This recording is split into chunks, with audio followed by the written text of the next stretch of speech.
Hamas has always been at odds with the Israeli government. That subjugation of the Palestinians is what formed Hamas. That's where it was born. What was your whole read if we zoom out on this attack on the 7th?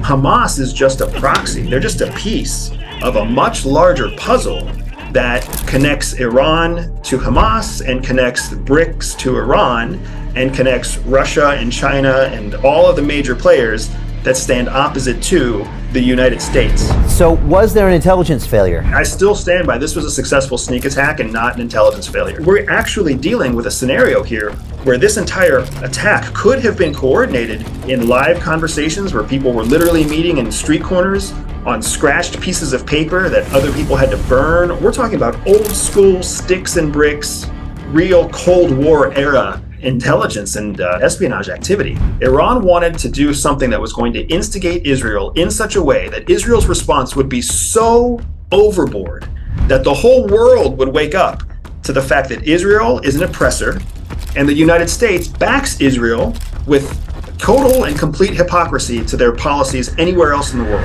But Andrew, I mean, what is Israel supposed to do? Israel had the opportunity to immediately see what this was for what it was. This was an instigated terrorist plot designed to cause upheaval in Israel and cause upheaval in Israel's relationships with other Western countries. 2/3 of all the casualties in Gaza have been women and children.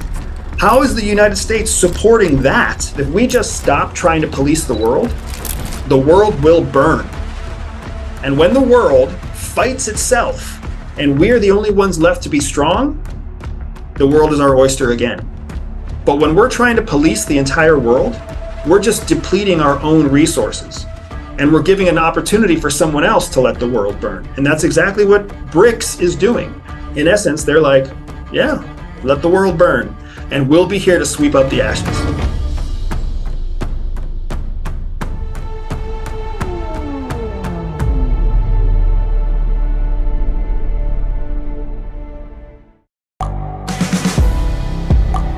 The world is changing.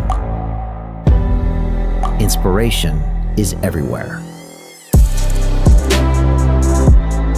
It has never been so easy to connect, share, and bring people together.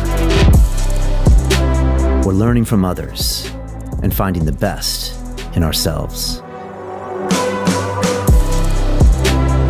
Challenging our beliefs. Sharing our vulnerability. Overcoming our fears. Transforming ourselves so we can transform the world. How far can we go? This is London Real. I am Brian Rose. My guest today is... Hi, it's Brian Rose from London Real. You probably know that we've just recently been re-platformed on YouTube after 25 months completely in the dark. The truth is, I really need your help. What I really need you to do is click on that subscribe button right now, like this video, and maybe even leave a comment or share the link with friends. We're really fighting against an algorithm that's tried to keep us quiet for so long. And the more subscribers we have, the more people watch our content, the better guests we can bring you, the better content, and we can continue transforming lives. We've been doing this for 14 years now. I want to do this for another 14 years, but I really need your help. So click on that subscribe button, like the video, leave a comment, share this, and we're going to continue to bring you more and more great content. Thank you. This is London Real. I am Brian Rose. My guest today is Andrew Bustamante, the decorated U.S. Air Force combat veteran, former CIA intelligence officer, author, and award-winning speaker. In 2007, you became the youngest U.S. Air Force officer in history to command 200 nuclear intercontinental ballistic missiles from an underground bunker with the highest security clearance possible. You then spent the next 7 years working as a covert operative for the CIA, assuming numerous identities and working undercover to foil terrorist plots and steal foreign secrets. Today, you use those same mental, physical, and social spy skills you learned at the CIA as a private intelligence consultant. You believe that Iran was behind the Hamas attack on October 7th and that the subsequent bloodbath in Gaza will only stoke outrage across Muslim nations. Andrew, Welcome back to London Real. Thank you, Brian. Thank you for having me. And, dude, it's one of the worst jobs in the world to be the one that sees what's going to happen only to then watch it actually happen. And I'm really happy to be here with you and to talk about anything and everything that's relevant to our world. Well, look, let's jump into it there. First of all, it was great when you were here in studio a year ago, and it's always great talking to you, and love to see your rise across so many media channels, and we'll talk about that. But, you came out with an amazing video, I think it was October 8th or 9th, where you were saying from an intelligence perspective what either did or didn't happen in Israel. Was it an intelligence failure, or was it just them being outsmarted? And you just said now when we opened that it's hard for you sometimes to see what's about to happen and then actually see it happen. Is this something that you knew was going to happen? We've now heard articles coming out in the New York Times that the CIA knew about this a week before or days before. What was your whole read if we zoom out on this attack on the 7th? So it's important to understand that Hamas has always been at odds with the Israeli government, right? The whole idea of the Palestinian plight, specifically in the Gaza Strip, that subjugation of the Palestinians is what formed Hamas. That's where it was born, right? It is a resistance group. It's not that different from what happened in the United States during the American Revolution, right? The oppression became so great that an organization was created to combat the oppression. That organization was Hamas. So it was never a matter of it was never a matter of if Hamas would attack. It was always a matter of when and how. And it's a question of when will they have the right combination of opportunity, timing, and funding, because one of the things that Hamas in Gaza doesn't have is any internal tax base. It can't create its own standing army. It can't create its own professional systems. It can barely keep its people alive. And that's the same thing happening in the West Bank. So when we look at the conflict that's happening right now between Israel and Palestine, it's not a fair fight. It's not even close to a fair fight. It's an oppressive force, the Israeli government, continuing to exert their oppression against the Palestinian people in the Gaza Strait, right? And it's frustrating and it's sad because we forget that it's even there, right? It's been happening for decades, and most of the time the rest of the world forgets that it's happening. But the Muslim world is very, very aware of it.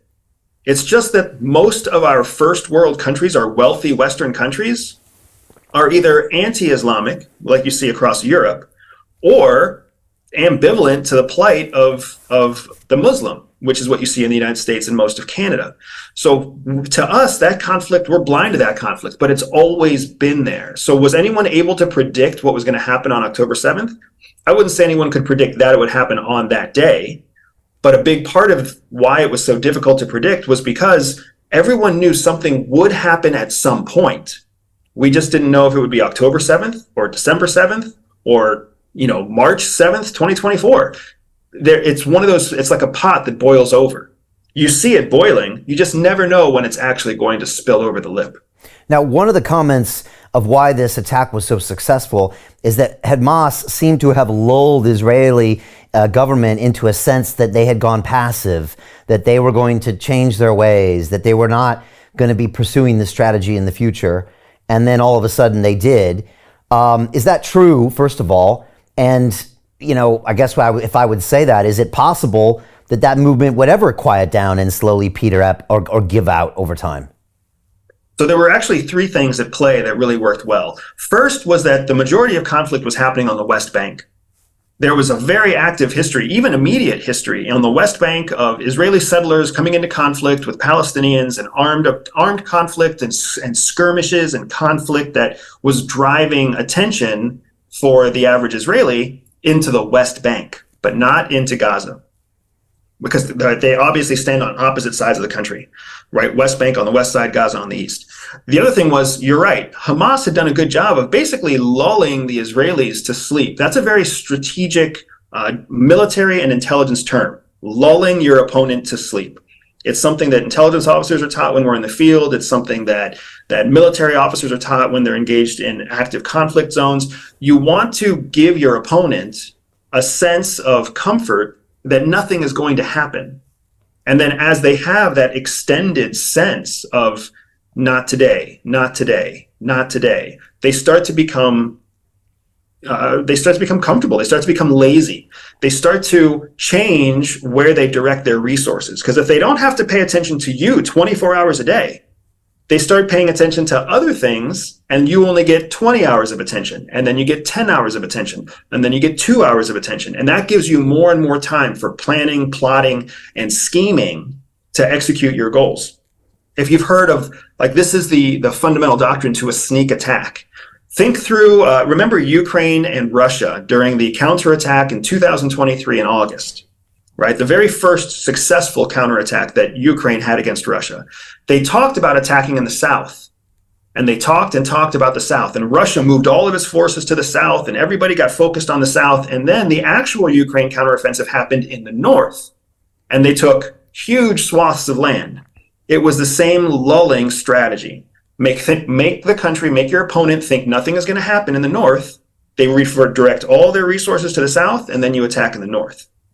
A big part of why Ukraine's counteroffensive has failed this most recent time is because they didn't have the same sort of opportunity. Russia got smarter, first of all. And second, Ukraine has been focused on one area, trying to gain back territory in the south. And that's what they communicated. That's strategically, that's where the fight has always been in Ukraine. But you can see that the same thing Hamas did in Israel is what led to Ukraine's success against Russia. And it's what's led to conflict all over the world. The idea of a sneak attack really only happens after you have lulled your opponent into a false sense of security. Right. So that's why this was never an intelligence failure. Okay. It was always a successful sneak attack. So Sun Tzu, all warfare is based on deception. And if you even look at Britain here, the reason that D-Day had some success is because they went into Normandy when everyone expected them to go into Calais, because it was the shortest distance. And actually, Patton's army was over there by Calais with these inflatable tanks and pretending like they were massing. And of course, the Germans thought, of course, Patton would lead the charge, and he was a decoy, which is why they were able to hit Normandy. So this is standard operating procedure, happens in business, in warfare, in any situation. Okay, so was there an intelligence failure? Now that you've had time to look or maybe think more about what happened a month ago, what do you conclude? I still stand by this was a successful sneak attack and not an intelligence failure. And there's a few reasons why. Like, in order for there to be an intelligence failure, there has to be demonstrable proof that the information was known. Right. If there was no information that was available to be known, meaning that if Hamas created a secret and kept the secret successfully, then that means that they had all the right compartmentalization, so the intelligence was never something that could be collected, right? It's not an intelligence failure when a secret is successfully kept. That just means that the aggressor did the right thing. They kept control of their secrets. It's only an intelligence failure if the secret is discoverable and then not communicated to the right channels. Were you impressed with Hamas's attack? And again, even their lack of giving away the intel. I mean, we saw them move with very well-trained forces. We saw them have these kind of pieces of paper they left behind, which maybe was an intelligence failure, talking about how they were going to work. They obviously were well-trained, but then again, the intel didn't go by signals intelligence. It was all passed without that. And I mean, they pulled off, a pretty incredible operation. People compared some of the devastation to 9/11, but you might be able to compare also the surprise to something like 9/11 as well. It's a major mistake to compare what happened in Israel to 9/11. Totally complete. I mean, I understand that people are doing it, Brian. I understand that the US media has done it. It is a travesty to even try to compare the two things together, right? The scenarios, the situations, the events were completely different. The scale of life lost was completely different. So you can't actually compare these two. It's very convenient to say it, especially when it's the United States. And the United States is so, like, the United States government is so blindly pro-Israel that it benefits them to say, oh, this is Israel's 9/11. And Israel understands that they can do the same thing to the United States. But they're two very, very different exercises. To get to your question, why, was I impressed with Hamas? Absolutely. Hamas came out of the gates on this one with a level of sophistication, coordination, and execution that was unlike anything that Israel had seen from them before. That doesn't mean that Hamas has been, diligently studying and trying to get better. It means that whoever was supporting them in a very intentional way. And that supporter is Iran, without a doubt. Iran supports Hamas and Hamas's work in Palestine against Israel for a number of different reasons. You know that Iran is involved because Hezbollah has also gotten involved and the Houthis have also gotten involved. And both of those, in Yemen and in Lebanon, those are countries with extremist groups that are also supported by Iran. So we know that Iranian funding, Iranian training, Iranian intelligence, Iranian support, all of that was at play in the attack.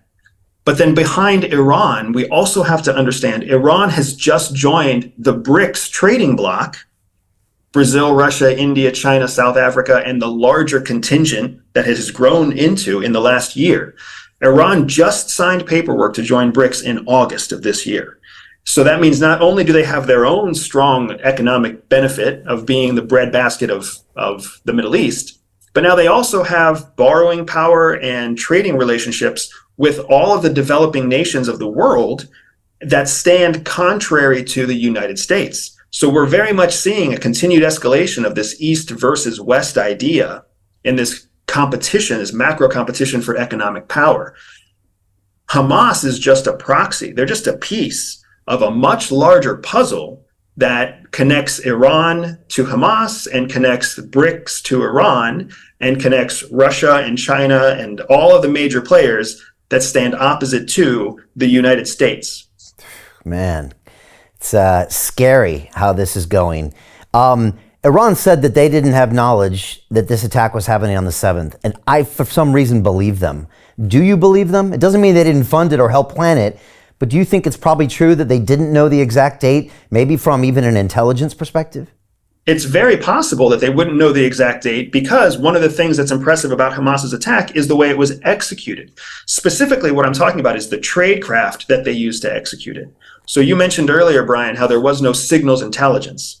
In order for there to be signals intelligence, it means that there has to be some piece of critical information that's communicated over an electronic medium that creates a signal, whether that's a walkie-talkie, a radio, a cell phone, a text message. And of course, everybody understands that Israel has one of the most sophisticated signals intelligence apparatuses in the world, right? It not only does it have that over its own people, but it has that across Gaza and the West Bank. So if Hamas wanted to do anything with any hope of success, they had to have a very robust communication strategy to protect any signals intelligence. Well, the best way to get around not getting caught is to simply not use signals. So we're actually dealing with a scenario here where this entire attack could have been coordinated in live conversations where people were literally meeting in street corners on scratched pieces of paper that other people had to burn, or even paper that they would eat or that would dissolve in water. Like, we're talking about old school sticks and bricks, real Cold War era, right? Intelligence and espionage activity. It's fascinating to think that that's what they could have been doing, but then we also have to remember that, all across the world, we're seeing this turn back to old school traditional conflict and war fighting capability. They're digging trenches in Ukraine. If they're digging trenches in Ukraine, we shouldn't be surprised that they're burning secret messages in Palestine. That's just the way of the world now to defeat technology. Yeah, it's wild to see that. I mean, trenches like World War I in Ukraine. 100 years later, it's wild to watch. Can we zoom out a bit and just tell me what you thought about the brutality of those attacks?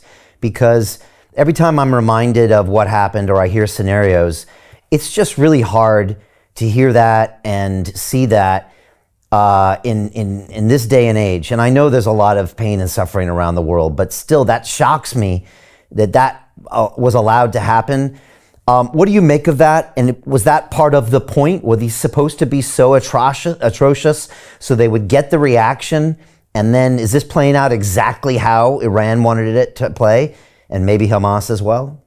Yeah, unfortunately, I think that you're exactly right, Brian. I think that what happened here was it was a calculated play by Iran to support Hamas in a targeted attack that, of course, benefits Hamas's goal and mission. Their mission is to essentially eradicate the Israeli government that is holding the Palestinian people back. So that's their goal, their purpose. That's all they care about. That's all Hamas is focused on. Iran might have different goals. And one of Iran's goals is, of course, to create any kind of scenario in which the West looks like it's incapable or hypocritical in terms of what it tries to police, enforce in terms of democracy and fair play and equality across the world. So Iran knew that an attack by Hamas was going to force Israel to have a response. Hamas knew that they couldn't overrun Israel in one day. There's no way that they were going to cross into Israel, kidnap a few hundred hostages, and then see a transformation that they're looking for. It was not a suicide mission, but it was a very tactical incursion with a limited scope of outcome. They wanted to do something that was going to irritate Israel into making a response, but they knew they weren't going to win the war. What I don't think anybody anticipated, except for just a few of us, was that Israel was going to go so far in terms of the level of response that they carried out. And I think that's what Iran was counting on. Iran wanted to do something that was going to instigate Israel in such a way that Israel's response would be so overboard that the whole world would wake up to the fact that Israel is an oppressor and the United States backs Israel with total and complete hypocrisy to their policies anywhere else in the world. And here we are on November 24th, and that is exactly what's happening in the world. There is outcry across the world about the atrocities that have happened in Gaza at the execution of the Israelis using weapons and training that have been provided by the United States. People are calling it hypocrisy, the way that the United States has supported Israel in their attack against Gaza, but defended Ukraine in the attack from Russia. And why are some people getting funds and other people not getting funds? And how are we allowing 2/3 of all the casualties in Gaza have been women and children? How is the United States supporting that when they won't support the protection of and sanctity of life in other places? It's mind-boggling to see how well this situation, this conflict in the Middle East, has played out in the best interests of China, Russia, Iran, and the growing Eastern Bloc. In fact, we recently saw that the BRICS came out and officially took the side of the Palestinians. So now, in the eyes of the developing world, when they look at this conflict, it is absolutely a conflict where the United States supports Israel in their ongoing systematic execution of civilians, and the BRICS countries support Palestine in their endeavors for freedom and equality. Okay, but that's a horrible place to be. But Andrew, I mean, what is Israel supposed to do? I mean, and again, I might argue that Hamas doesn't care about the Palestinian people, and Iran sure doesn't care about the Palestinian people, because both those organizations are willing to sacrifice millions of them just for their quote-unquote cause. And so what is Israel actually supposed to do? If you were on the ground in Israel, if you were in the government of Israel, would you really be doing something different? Could you honestly tell me that you could do something different based on the reaction of what happened on the 7th? Absolutely. Really? Absolutely. So Israel had the opportunity to immediately see what this was for what it was, to see that this was an instigated terrorist plot designed to cause upheaval in Israel and cause upheaval in Israel's relationships with other Western countries. That's what it was. However, the attack happened at a time when Netanyahu was already unpopular among Israelis. So a lot of the reason that the overreaction has been so predictable is because Netanyahu was looking for a reason to highlight an outside enemy, because inside Israel, he was wildly unpopular. He's going through his own legal battles for corruption. You had conflict going on in the West Bank, he was still elected, so obviously he's powerful enough to get elected, or popular enough to get elected, right? So yeah, I mean, you can say that, but at the same time, we've got people who are popular enough to get elected in the United States too, and they're still unpopular. Yeah. 51% is all it takes to be elected, and in a place like Israel, he was only reelected within the last few months after they had gone through two other prime ministers who had all had less than 1 year stints in office. So what should they have done? Just sat on their hands and said, we're not going to take the bait, even if you slaughter like 1,400 people in the most gruesome manner. We're just going to realize that you're trying to bait us, and we're going to be really stoic. I mean, even no, I know you didn't want to compare to 9/11, but the U.S. did the terrible job of not overreacting to 9/11 all the way into Afghanistan, all the way into Iraq. So obviously, big nations do that all the time, right? The United States absolutely overreacted to 9/11 also. Yeah. Think about that. I mean, how did anybody feel when we left Afghanistan in 2020-30? Nobody was happy with that decision, right? That's what the exact same thing happened. The United States was baited into carrying out war crimes in Iraq and Afghanistan. And that's exactly what we did. And then now you have the UN saying that Israel is carrying out war crimes in Gaza. That is exactly what we were baited into. What could they have done? They could have done exactly what Biden told them to do, right? Biden was like, don't overreact. Use your special forces, use your intelligence infrastructure, use your advanced weapons and your advanced technology, and ferret out the specific threat, rescue your hostages, neutralize key leaders, and cause some kind of disruptive effect in return. Do not turn this into an international tragedy that makes Israel look bad. That was the advice they were given by Western countries immediately after October 7th.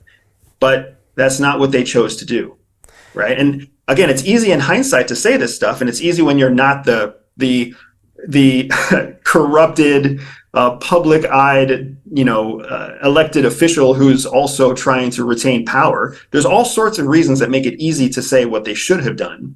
But we live in a world now where people and countries are provoked to take certain action because everything is so available. There's so much information. It's very hard to keep a secret these days. So when you carry out the serial bombing that kills 13,000 people, when you were only attacked once and you lost 1,300 people, that's not a fair fight. And in the eyes of the world, even in the eyes of the United States, Israel has been losing popularity among Democrats and Republicans as they have continued this systematic process, right? Like, you tell me what you would rather have. Would you rather have the continuing support of a country by taking a more measured approach to an outside threat, or would you rather ostracize all of your support by getting hyper aggressive in your response to a threat? Not to mention that what Netanyahu has claimed and promised he would do is basically impossible. He's promised that he is going to completely eradicate Hamas. It's basically impossible to do that. That is truly a goal that cannot be achieved, because as long as one person believes in the independence of the Palestinian people, essentially you have failed. So I had Dershowitz on a couple days ago, who obviously has different views than you, and he said some people say you can't eradicate an idea like Hamas. He says, nonsense. We eradicated the concept of Nazism in Germany, is what he said. What do you say to that? Except that there's neo-Nazis. Okay, there are, but the Nazi regime in Germany did stop, right? But Nazism did not. Okay, but you might just say that there's still no regime there. I don't know. The truth is, the situation over there is a mess. You could argue it will always be a mess. And obviously, I'm just as biased and media biased as everybody else in the world who's getting images thrown out in front of them and trying to pick sides. And all I can really realize is that this is a long conflict, something I'll never truly understand, something that happens with people on the ground that have deep religious and historical beliefs. And it's really something. Can it ever be figured out? That's my question to you, Andrew. Can it be figured out? Is there a solution there or not? Yeah, I mean, if we're asking whether or not there's a solution to peace between Islam and Judaism, absolutely. Okay. Absolutely, there's a plan that can happen. Now, whether or not that means that there's a way that Israel as a nation state is going to grant a portion of its geographical footprint to a Palestinian state, that's a completely different thing. And unfortunately, Brian, I think what's really happening is that people are mixing up what the conflict is here. Yeah. This is not a conflict about Judaism. You can support Israel without believing that they are, you can support Judaism without supporting Israel. Israel is a state. It's a democratic body. It's a legislative entity. Judaism is a religious faith. You can be anti-Israel without being anti-Semite.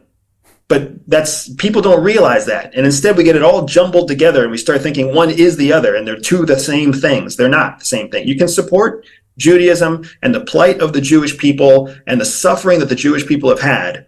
And you can also say Israel is a bunch of bullies. You can absolutely say those two things together, but nobody's willing to have that conversation. Yeah. So if you're able to separate the two from each other, then you're able to see that there's a tragedy happening that's being sponsored by a nation state, and it's being claimed as religious vindication, and it's not. How does this play out? How does this end? Or at least what are the next 12 months like, in your opinion? We just had the ceasefire and the hostages being exchanged today. Also, that's interesting. I'm kind of curious how that works behind the scenes with Qatar, and that must be intelligence. I'll ask you about that, and then how do you think this plays out over the next 12 months? Unfortunately, it's really difficult to predict, right? Netanyahu has already promised that he's going to continue his bombing raids after this 4-day ceasefire. If that's true, if Israel continues to bomb Gaza, a plot of land with no organized army that is predominantly civilian, then you will continue to see the rest of the world turn against Israel. You will continue to see them decline in popularity in the United States and across Europe, which is happening right now. Okay. It's all in Israel's hands. They get to choose. But do they care? Does Israel care? They clearly don't if they're losing the popularity contest. It only starts to hurt. Netanyahu doesn't care. Right. It only starts to hurt if U.S. pulls funding and support. Then they're in trouble. Otherwise, they're not. Or unless Iran attacks or whatever, then it could get nasty. Not necessarily, because to your point, Iran is going to be safe harbor for any Hamas leaders that flee Gaza. So that is exactly why Israel is going to fail, because there will always be a contingent of Hamas that have safe havens somewhere in the Middle East. Qatar. If not Qatar, they have options in the UAE, they have options in Saudi Arabia, they have options in Iran, right? Somebody will give them safe harbor, just like Taiwan became the safe harbor for the nationalists in China when Mao Zedong took over. There will always be safe harbor, which is why Israel will fail to eradicate Hamas. It's not going to happen. The question becomes, how long will the United States and the West continue to support the killings of Palestinians before we say enough is enough? Oh, you've already seen the United States pull back support in Ukraine, and that took about 24 months. And that was when a legit third-party outside country invaded their territory. It's going to take much less than 24 months before the United States tells Israel that they need to turn a different way, right? To your point about the hostage negotiation, this hostage negotiation is a fantastic example of how Israel is not nearly as audacious as they claim to be.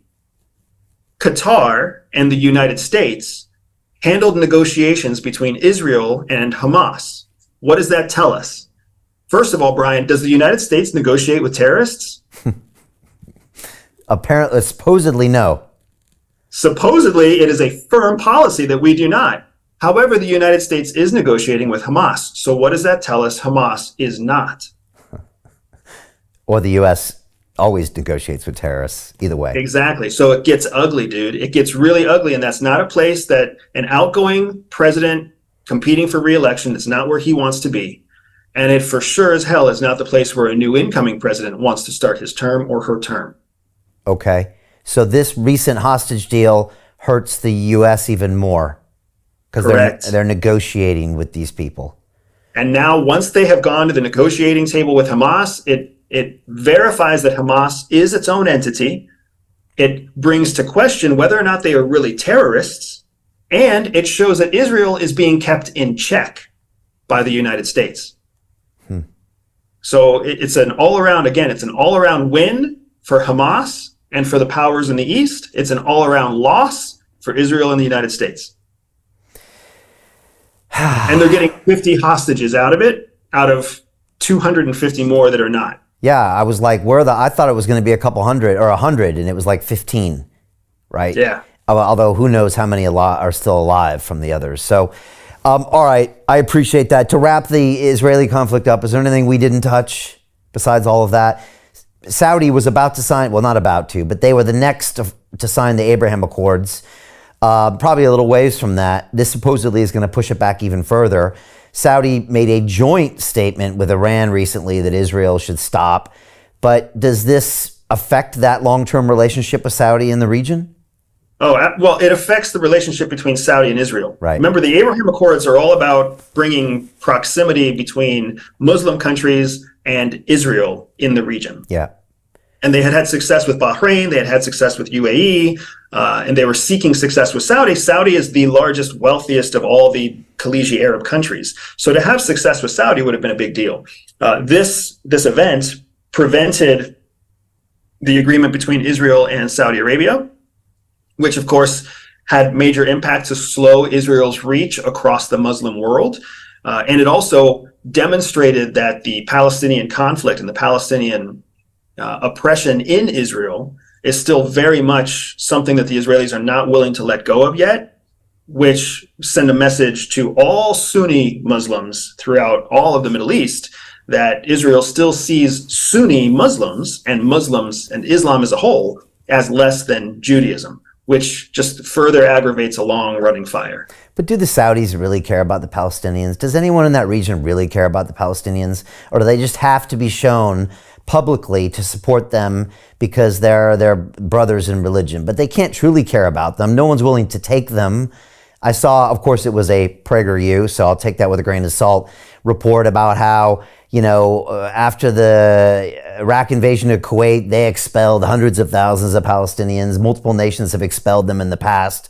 I mean, it's just convenient sometimes to support them, but they're not necessarily caring about the people in these regions, are they? Yeah, I would say quite the opposite. Really? I would say that in the Muslim world, they care very much about Palestinians, and it is very much an egregious atrocity what has happened between the Israelis and the Muslims. They don't care enough for them to come live in their countries, though, do they? So why would they let them in their countries, Brian? I don't know. So the reason that Jordan and Egypt specifically will not let Palestinians come in is because as soon as Israel gets the Palestinians out of Israel, they're never going to let them come back. There is no hope for a two-state solution. That's why. So if Jordan and Egypt actually allow the Palestinians to take refuge in their own Muslim countries, Israel just conveniently got an entire country of only Israelis. That's the only reason? That's the only reason? Otherwise, they would lovely welcome them in? Well, there's economic reasons and stuff, too. You can snicker and snap. You can laugh about it all you want. But the truth is, I don't think that's the only reason, Andrew. I think there's a ton of economic reasons and a ton of other reasons they wouldn't want to welcome a bunch of refugees in. So, yeah, absolutely. But your question was, do they actually care about the Palestinians?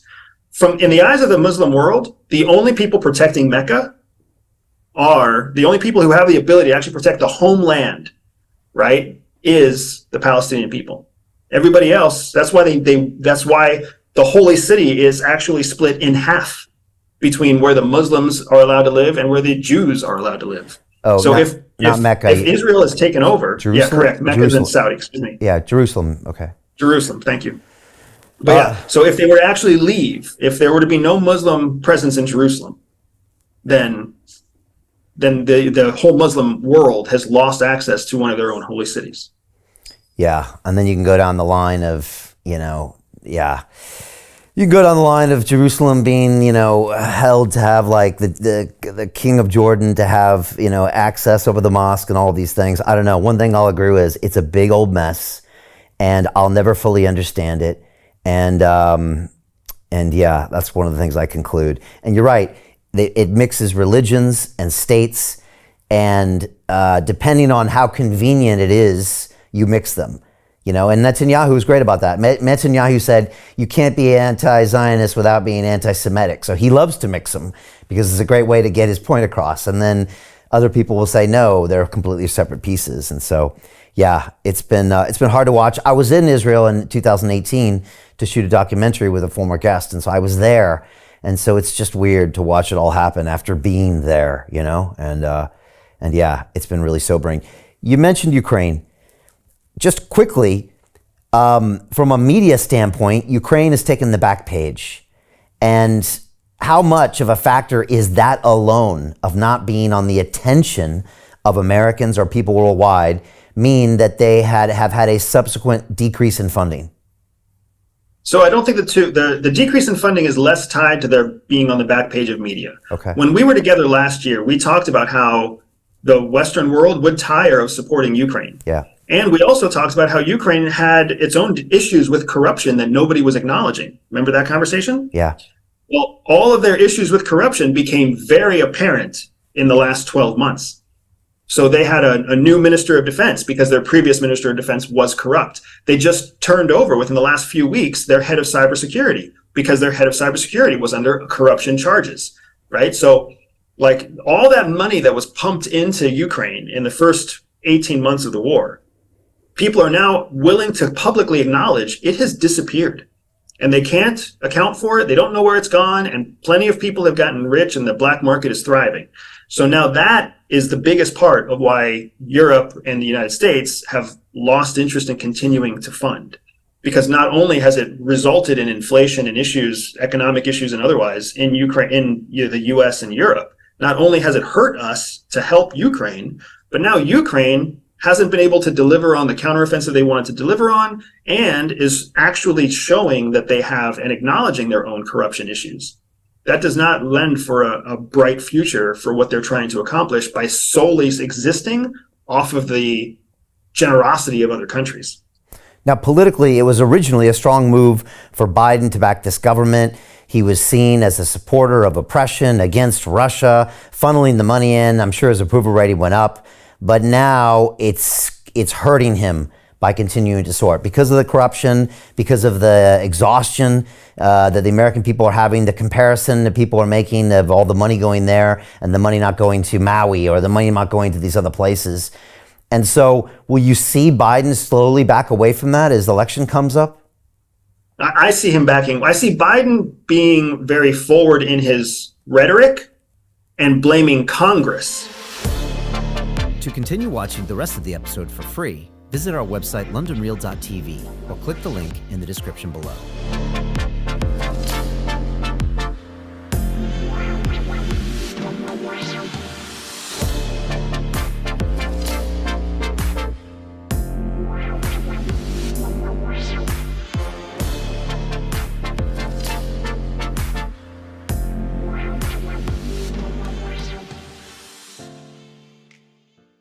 So Jim Rickards has just recorded a video that's not available to anyone in the public, and he's going to be talking about how this upcoming recession is going to be fast, it's going to be bloody, it's going to be nasty. But at the same time, he's going to show you how you can position yourself to profit from all of this chaos. Now, we've made this video only available to our viewers. Go to londonreal.tv/Jim. Watch that immediately. I can't say enough good things about Jim Rickards. He understands the global economic system better than any guest I've ever had on London Real. His predictions are almost uncannily true, and you can learn how to profit from his vision, from his expertise, and his understanding of economics. So go to londonreal.tv/Jim or click the link below. It's an excellent, excellent look on what's going to happen in the future and how you can position yourself to profit from that. Jim is one of the best in the business, one of my favorite guests on London Real. And he's very, very good at predicting the future and showing us all to profit from it. So click the link, and I hope you enjoy.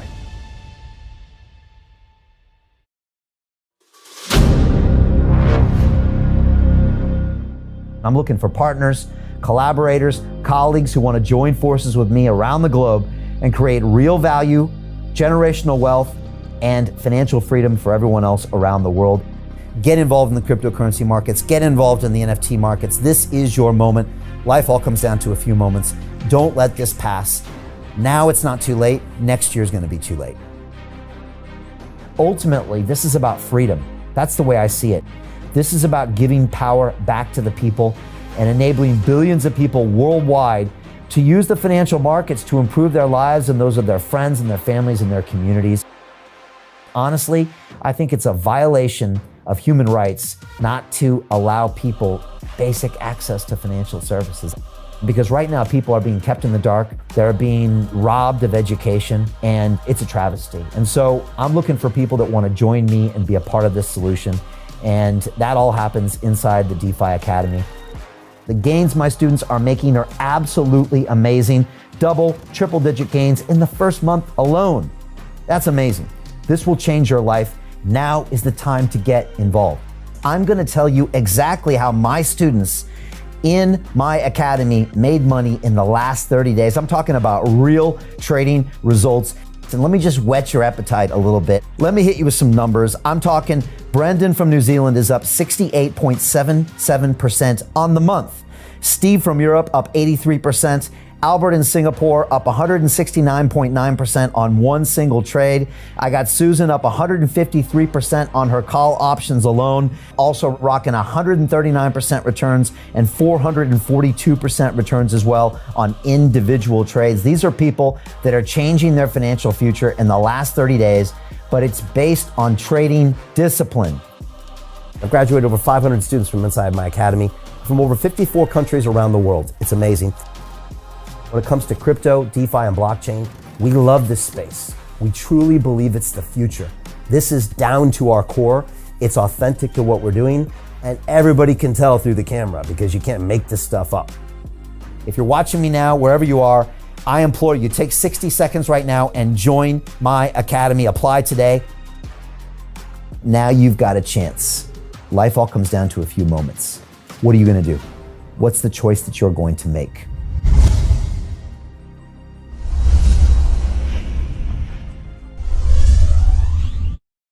Most people will never see this opportunity. Dubai luxury transformation projects have historically delivered 40 to 90% annual returns. That is incredible. These were once reserved only for insiders with access. I spent 15 years on Wall Street and I learned this. The biggest returns always go to the people who get the call first. Now, you finally can. We've just received a brand new project with major upside potential. Allocations move fast. Click the link, apply now, and speak to my team. This is your chance to see what others never will.